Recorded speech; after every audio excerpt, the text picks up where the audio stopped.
and TV channel. I hope you're all staying safe and well. I Fought the Law. No, not me personally. That's the name of this British 4-part true crime drama television that's airing currently on ITV. Yes, so we've had parts 1 and 2 on the 31st of August and 1st of September, and parts 3 and 4 will be next week, yes, the 7th and 8th of September.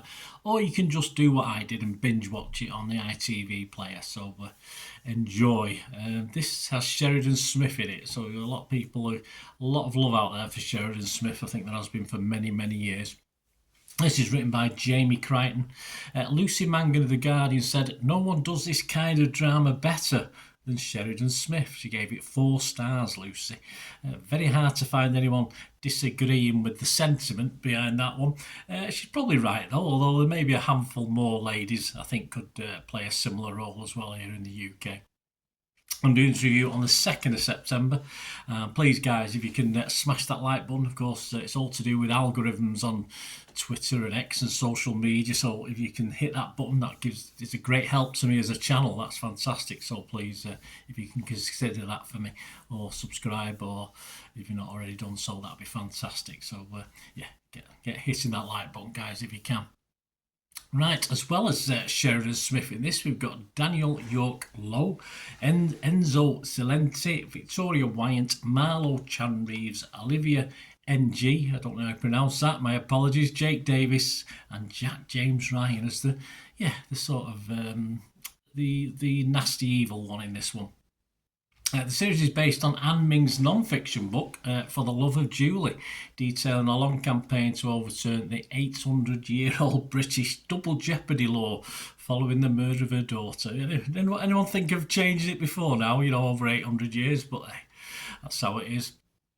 And of course, it's about a bereaved British mother, Anne Ming, and her husband, Charlie, who embark on a long campaign to overturn this old double jeopardy law from the Dark Ages, which prevented people being tried twice for the same offence. Yeah, of course. Why not? Why would you? Oh, no, let them get away with it. It's fine. Anyway, I did remember very little about the story. I lived through this, of course, in the 80s. I was in my prime. It's a long time ago now when I was in my prime. But I didn't remember too much about it. I deliberately didn't find out and read a little bit more about it because I just wanted to watch it as it was, the drama. And that certainly added to the watchability of this, in fairness. By the end of episode 1, my good lady had watched it, and I said, "You haven't warned me," and she actually hadn't got to this bit. She fell asleep. But I said, "Why didn't you warn me about it?" Because I was absolutely gobsmacked by the end of episode 1. In a good way, not in a bad way. Just as I said, I knew very little about the case in itself, so I was a bit shocked, to say the least. The pace did ease up a little bit, became a bit more committee roomy, courts, etc. But it was nonetheless bingeable, and certainly for 4 episodes was probably about perfect as far as length of time.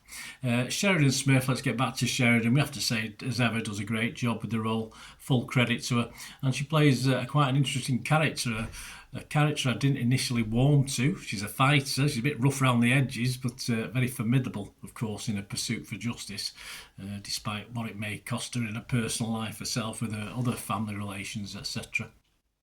Perhaps it's too much Sheridan Smith at times, as I've seen a couple of negatives saying it's all about Sheridan Smith. Well, it's all about her character, so yeah, that's pretty much the story. The other characters can appear a little bit shallow, but no, I think they played pretty well. Her husband, of course, for the most part, struggles to cope. I think very realistic, from personal observations, etc. as well. But that's possibly as it should be. So other actors in this, when they are called upon to do a steady job, they do it justice and support the Sheridan Smith show, I would call it, as some people have called it. British-based stuff, of course, of this genre is usually pretty good. We usually don't smash it out at the park all the time, but we do get the odd dodo. But this is a very good. This is in the very good category.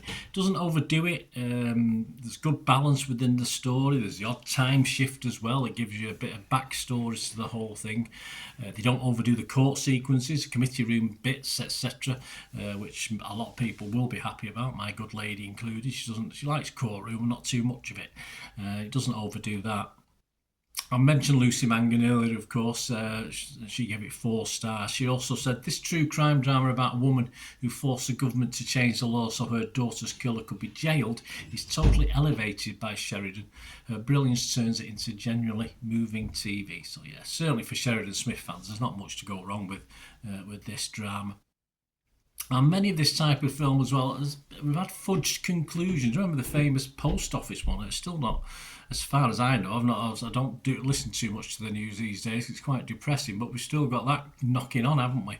But the film, of course, this film's got, if you like to see, it's sort of tied up the ending, so we know it's the ending as it stands and what effect it's had, as opposed to something like the Post Office series that was still a bit ambiguous by the end, wasn't it? So it's nice to have things all settled and tied up.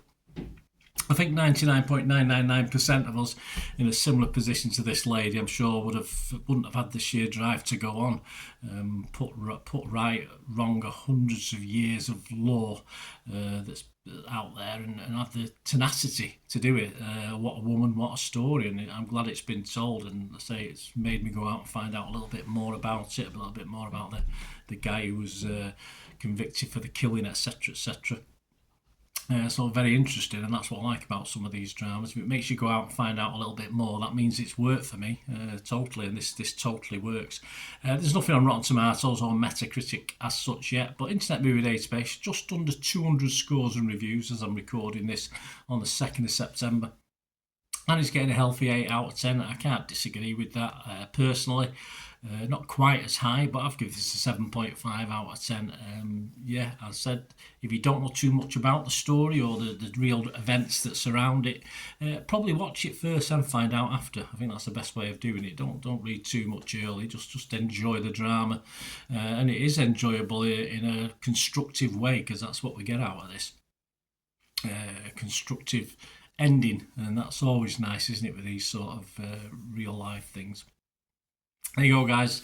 So I'll give it a 7.5 out of 10. Thanks for watching. Let us know your thoughts. If you've watched this, let us know. Or you've watched the first two and you're planning to watch the first two next week, depending on when you're watching this review, of course, or when it's been put out by myself. I never know when I do them, when I'm going to put them out. So let me know your thoughts or anything to do with film and TV. Yeah, it's always fantastic. And if you do want to help support the channel and push that button, etc., there are other ways of helping us out as well, which would be much appreciated. Or you just want to contact me through my various socials, etc.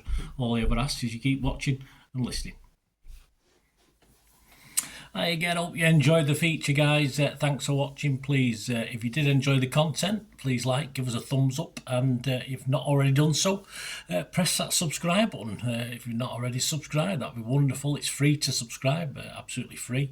Also, check out my social media links if you want to follow me on TikTok, Instagram, X, Facebook.